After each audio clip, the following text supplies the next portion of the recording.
মেয়েটি রাস্তা দিয়ে হেঁটে যাচ্ছিল। তারপর দেখলো রাস্তায় একটি পানির লাইন ছিদ্র হয়ে গেছে। মেয়েটি ভাবল কিভাবে এটা ঠিক করা যায়। তারপর মেয়েটির গালে একটি অন টাইম ছিল। সে অন টাইমটি হাতে নিয়ে পাইপের ছিদ্রটায় বসিয়ে দিল। ভাবল ঠিক হয়ে গেছে। মেয়েটি উঠে দাঁড়ালো। তারপর সে পাইপের ওপর দিয়ে মানুষ চলাচল করতে থাকলো।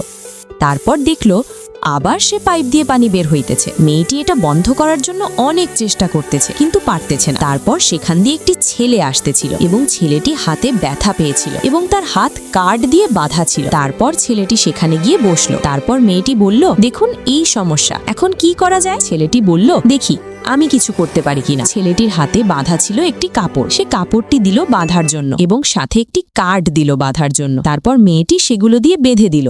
তারপরে দেখলো ঠিক হয়ে গেছে। বন্ধুরা, এই দুইজনে মিলে যা করলো তা যদি আপনাদের কাছে ভালো মনে হয় তাহলে চ্যানেলটি সাবস্ক্রাইব করে দিয়েন।